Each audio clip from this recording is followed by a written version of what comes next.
I have been investing in property in Australia for the last 21 years, and ever since I bought that first property all the way back in 2002, I have heard on multiple occasions people tell me the property market is going to crash.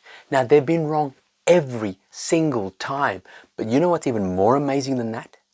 They keep coming up with the same 5 reasons as to why the property market is going to crash.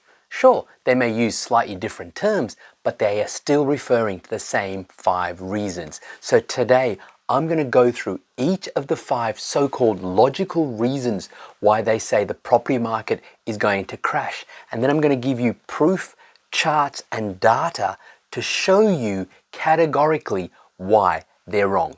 So if that's what you want, stay tuned. Hi, my name's Nero, and before I get into the first reason, let me just say this. If you're someone who has been fooled by all these people telling you that the property market is going to crash, it's not your fault. You see, buying a property, whether it's your own home or an investment property, is an expensive purchase, no matter what price point you're looking at. And so it can be quite scary. And then when you see all these doomsday folk coming out and giving you so-called logical reasons as to why the property market is going to crash, it's easy to fall for what they're saying. And the problem though is it ends up costing you big. That's why I want to talk about every single one of the reasons why they say the property market will crash, so then you can make a more informed decision and actually understand why they're wrong.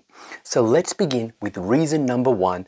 You've been hearing it time after time, the fixed rate mortgage cliff. We hear it night after night. 800,000 Australian borrowers running into a mortgage cliff. Now, the fixed rate mortgage cliff, well, that's the term that they're using in 2023 to say that many homeowners won't be able to afford their repayments. This argument has been made multiple times in the past, and it makes sense, right?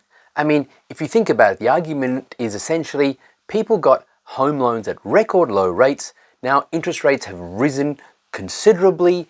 These fixed rates are going to be rolling off, and people are now going to be making mortgage payments that are potentially double or more than what they used to be paying. And that means that, well, they can't afford their repayments, right? Because who can afford your mortgage repayments to double? That means that people will have to fire sell their properties and crash the market, right? It sort of makes sense, except it doesn't take into account all the pertinent information. And that's the problem with these doomsday folk. They don't take into consideration all the actual facts and figures.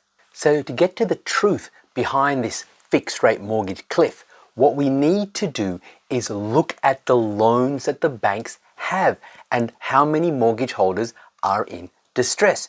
And that's when you start to see a slightly different picture. Australia's late home loan repayment level pleases banks. This article then goes on to say, the CEOs of Australia's 2 biggest banks said on Thursday a tight labour market was keeping late home loan repayments below historic levels even after a year of rising interest rates, but warned that living costs would squeeze the economy in 2023. The updates from Commonwealth Bank of Australia and Westpac gave a sense that the Australian $2 trillion mortgage market, a bedrock of the world's 13th largest economy, may avoid a downturn that economists feared when our central bank began raising rates in May 2022. Economists had warned the expiry of 1 million fixed-rate mortgages to roll into higher variable rates from 2023 would leave people unable to make repayments, a scenario referred to as a mortgage cliff. But halfway into that transition, and that's a key point because in the middle of 2023, that was when we hit the halfway point in terms of these fixed rate loans rolling over into variable. And so far, all 4 banks have reported little effect, citing the record low 3.5% unemployment. Westpac had switched $40 billion of mortgages from fixed to variable.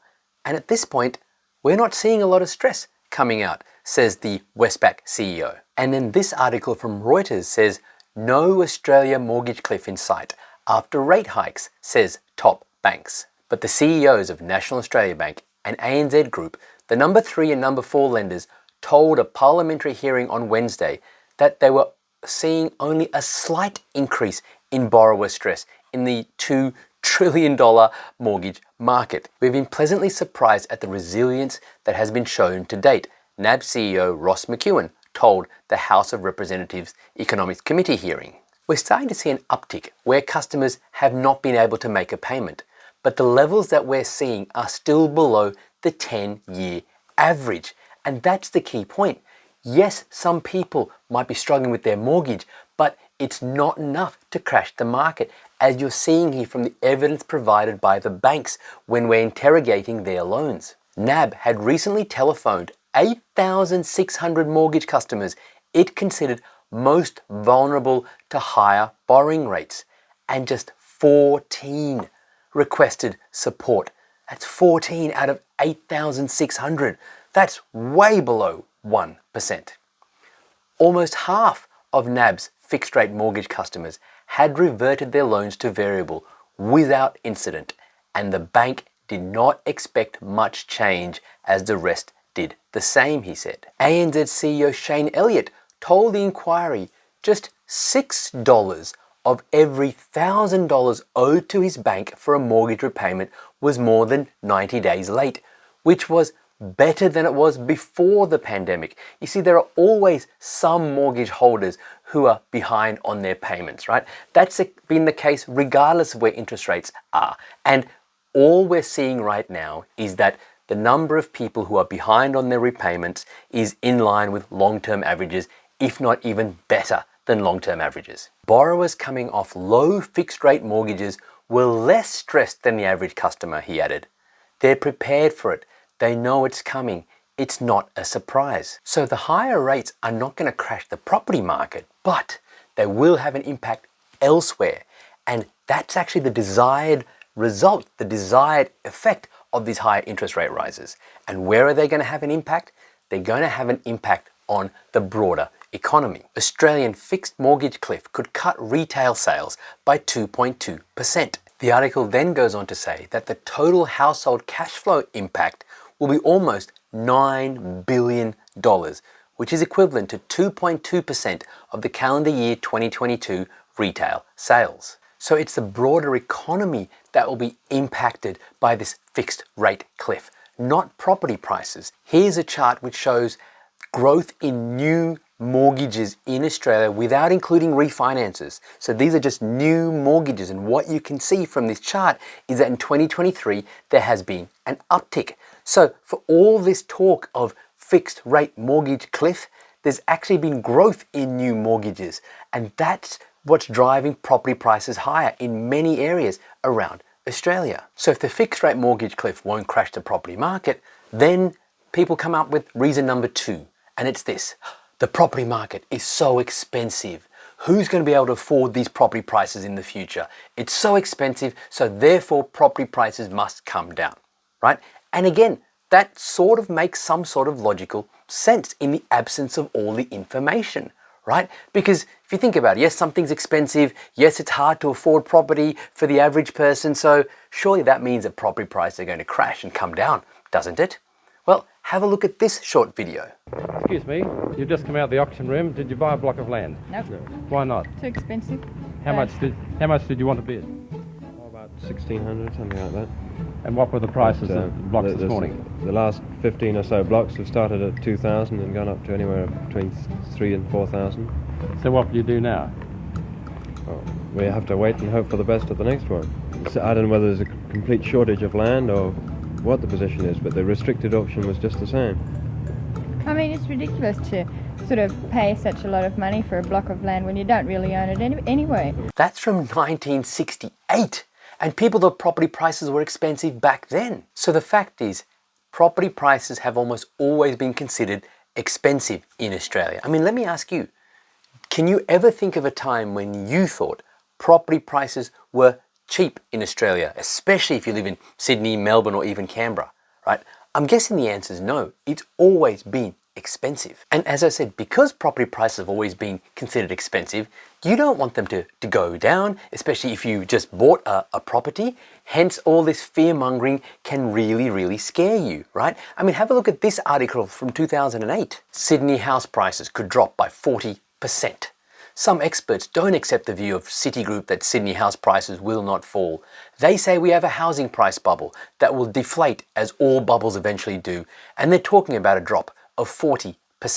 That never happened, right? That's just another example of fear-mongering. You see, the fact is property prices are expensive. They've always been expensive, and yet they continue to rise in value. And there just aren't enough properties available for the number of people who want to live here, especially right now when, first of all, we've got migration at record levels, but then secondly, we're not building enough properties. In fact, we're building the lowest number of properties we have in the last 10 years. So at a time when we have more demand than ever for property in Australia, we're actually building one of the lowest numbers on record.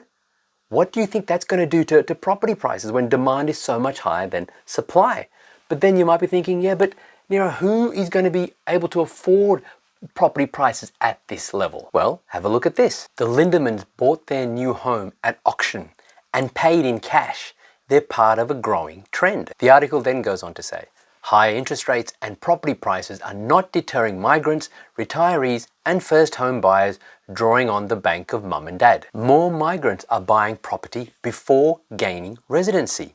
The article then talks about Helia Singh, who ran a mortgage broking business out of Perth for 20 years, and she's noticed a growing trend of migrants moving to Australia on business visas and then using their wealth to purchase property locally, often before they become permanent residents. They are bringing about at least $400,000 to $500,000 as part of their visa requirement, and they are happy to invest at least half of that into the property market to buy their own home. That's why, with all of this increase in migration that we're seeing right now, the data shows that roughly 1/3 of migrants coming into this country will be buying their own home within the first 6 months, and then a bigger number will then go on to buy their home within the first 2 or 3 years. This is continually putting upward demand on property. But then have a look at this. Property Exchange Australia, or PEXA, which is the online settlement portal that a lot of lawyers use when you're buying or selling a property, reports this, that cash settlements as a proportion of overall residential sales on the eastern seaboard, so New South Wales, Queensland and Victoria, are sitting at somewhere between 20 to 25% on average. That means that 1 in 4 or 1 in 5 properties transacted are done so with no mortgage by the buyer. So therefore, rising interest rates are not going to have any impact on them, right? Because they've got no mortgage. And considering what I showed you earlier on with the chart, which shows you that mortgage growth is actually rising, it shows you why the Australian property market is so resilient. So even though there are people in Australia who cannot afford to buy property in their local area at their current prices, the fact is, because there's more demand than supply, there are enough people who can afford to pay prices of where they are at or even more. And that's what's going to keep driving property prices higher. But then the doomsday folk will roll out this next chestnut, which is, but it's happened in other countries. They start talking about the US and Ireland and other countries where property prices have crashed, and they have in those countries. So what is it that makes Australia different? I'll address that in part 2 of this video series. Plus, I'll address the other 2 reasons why they say property prices will crash, and again, they're completely wrong. So if you've enjoyed this video and you want to see part 2, make sure you subscribe, hit that notification icon so that you are notified when I release part 2.